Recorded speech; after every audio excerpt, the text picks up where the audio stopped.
Good morning student. आज Hindi chapter 2.3 part 2.3 कला तीर्थ खैरागढ़ का संगीत विश्वविद्यालय रीड करेंगे। इसके लेखक है डॉक्टर राजन यादव। डॉक्टर राजन यादव का जन्म के बारे में कुछ दिया है, उसको रीड कर लेते हैं। डॉक्टर राजन यादव का जन्म 19 अक्टूबर सन 1968 को कबीरधाम जिले के पीपर माटी गांव में हुआ। उनकी प्रारंभिक शिक्षा उनके गृह ग्राम कंझेटा और कुंडा में हुई। डॉक्टर यादव भक्तिकालीन हिंदी साहित्य और लोक साहित्य के विशेषज्ञ माने जाते हैं। उनकी प्रमुख प्रकाशित रचनाएं तुलसी तरंग समीक्षा ग्रंथ, विविधा साहित्यिक निबंध, मध्ययुगीन हिंदी कविता में वसंत वर्णन ग्रंथ हैं। ठीक है, यहाँ पे देखते हैं। खैरागढ़ है ना, खैरागढ़ संगीत विश्वविद्यालय कला तीर्थ जिसको माना गया है उसके बारे में इसमें दिया गया है, तो उसी को अपन आज पढ़ेंगे।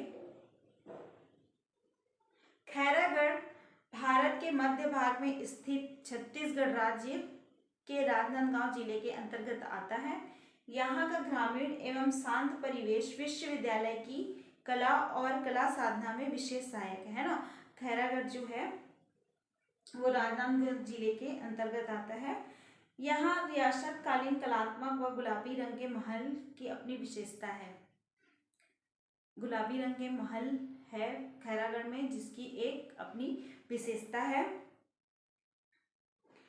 नागवंश के दानवीर राजा रानी ने अर्धशती पहले जो संगीत की बगिया लगाई थी, उसमें आज संगीत ही नहीं सभी ललित कलाओं के बहुरंगी व बहुगंधी पुष्प विकसित हो रहे हैं। सभी है ना, उसमें सिर्फ संगीत की नहीं बल्कि और भी बहुरंगी कलाओं की बहुरंगी और बहुगंधी पुष्प, अनेक रंग के और अनेक खुशबू वाले पुष्प उसमें विकसित हो रहे हैं। मतलब अनेक वहाँ पे संगीत के साथ साथ अनेक शिक्षाएं भी मिलती है। खैरागढ़ राज्य और नागवंश के अतीत पर दृष्टि डाले तो खैरागढ़ के इतिहास का आरंभ खोलवा परगना से होता है, जिसे मंडला के राजा ने लक्ष्मीनिधि कर्ण राय को उनकी वीरता के लिए सन 1487 है ना 1487 ईस्वी में पुरस्कार स्वरूप दिया था। इन्हीं के चारण कवि दलपत राय ने इस क्षेत्र के लिए पहली बार छत्तीसगढ़ शब्द का प्रयोग अपनी कविता में 1497 ईस्वी में किया था, है ना। पहली बार छत्तीसगढ़ी शब्द का प्रयोग है ना, पहली बार कब हुआ था? 1497 में हुआ था।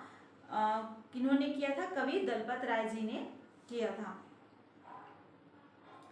स्वर्गीय लाल प्रतिबिंब सिंह रचित ग्रंथ नागवंश के अनुसार वर्तमान खैरागढ़ में नागवंशी राजाओं के इतिहास का आरंभ राजा खड़क राय से हुआ। वे खोलवा राज्य के 16वें तथा नई राजधानी खैरागढ़ के प्रथम राजा थे। उन्होंने पिपरिया, मुस्का तथा आमनेर नदी के मध्य अपने नाम से एक नगर बसाया। उस नगर के चारों ओर खैर वृक्षों की अधिकता थी। इतिहासकार दोनों मान्यताओं से सहमत हैं कि राजा खड़क राय या खैर वृक्षों की अधिकता की वजह से नगर को खैरागढ़ कहा जाने लगा, है ना। इतिहासकार मानते हैं कि दो इसके कारण है कि खैरागढ़ इसका नाम क्यों पड़ा, तो इसके दो रीजन बताया गया है, दो कारण बताया गया है कि राजा खड़क राय या खैर वृक्षों की अधिकता, है ना। खैर वृक्षों की अधिकता, खैर वृक्ष होते हैं उसकी अधिकता वो अधिक है वहाँ पे, इसकी वजह से, या फिर राजा खड़क राय के नाम की वजह से इस का नाम खैरागढ़ कहा जाने लगा।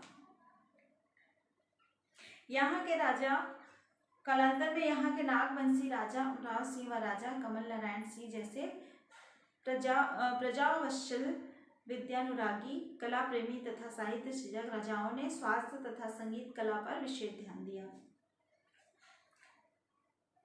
प्राकृतिक सौंदर्य और सांस्कृतिक वैभव से संपन्न इसी धरती के मनोहर प्रांगण में आज से 56 वर्ष पूर्व एक अपूर्व विश्वविद्यालय का आविर्भाव हुआ। गुरु शिष्य परंपरा से पल्लवित संगीत की शिक्षा के लिए विद्यालयों की परिकल्पना भी बाल्यावस्था में थी। उसी समय तत्कालीन मध्य प्रदेश के अंतर्गत छत्तीसगढ़ में स्थित खैरागढ़ नगर को इंदिरा कला संगीत विश्वविद्यालय की स्थापना का गौरव प्राप्त हुआ। यहाँ के राजा वीरेंद्र बहादुर सिंह एवं रानी पद्मावती देवी की प्रसिद्धि सदैव मुस्कुराती रहेगी, जिन्होंने अपनी दिवंगत पुत्री राजकुमारी इंदिरा की स्मृति में संपूर्ण राजभवन का उदारता पूर्वक दान करके इस विश्वविद्यालय की स्थापना की। 14 अक्टूबर 1956 ईस्वी में श्रीमती इंदिरा गांधी ने इसका उद्घाटन किया। यहीं से मध्य प्रदेश के प्रथम मुख्यमंत्री पंडित रविशंकर शुक्ल के सहयोग से एशिया के इस प्रथम एवं एकमात्र विश्वविद्यालय की स्वर्ण यात्रा आरंभ हुई है। एशिया के प्रथम और एकमात्र विश्वविद्यालय की पंडित रविशंकर शुक्ल के उसका जो स्वर्ण यात्रा आरंभ हुई, ये देखते हैं। वर्तमान में इस विश्वविद्यालय में है ना, खैरागढ़ संगीत विश्वविद्यालय में क्या है, वर्तमान में विश्वविद्यालय के शिक्षण विभाग द्वारा संगीत कला, चित्रकला, मूर्ति कला, छापा कला, लोक कला तथा साहित्य संबंधी डिप्लोमा, स्नातक तथा स्नातकोत्तर पाठ्यक्रम संचालित है। यहाँ के बीए ऑनर्स संगीत, नृत्य, लोक संगीत तथा बीएफए, एमए, एमएफए के पाठ्यक्रम रोजगार मूलक तथा जीवन पर्यंत उपयोगी है ना। इतने सारे वहाँ पे कोर्स चलते हैं जो दिया गया है, BA honours, BFA, MA, MFA पाठ्यक्रम वहाँ पे रोजगार मूलक है। ये जो पाठ्यक्रम है वो तो रोजगार के लिए आगे इनको इसमें सहायता मिलती है। यहाँ गायन पक्ष में हिंदुस्तानी गायन, कर्नाटक गायन, सुगम संगीत तथा लोक संगीत की प्रभावी शिक्षण व्यवस्था है। नृत्य पक्ष में कथक, भरतनाट्यम और ओडिसी नृत्य है ना। यहाँ पे नृत्य भी है, संगीत विश्वविद्यालय में नृत्य भी सिखाया जाता है, तो उसमें कथक, भरतनाट्यम और ओडिसी नृत्य है। वाद्य पक्ष में तबला, वायलिन, सितार, सरोद, कर्नाटक बेला तथा लोक वाद्यों की शिक्षा दी जाती है।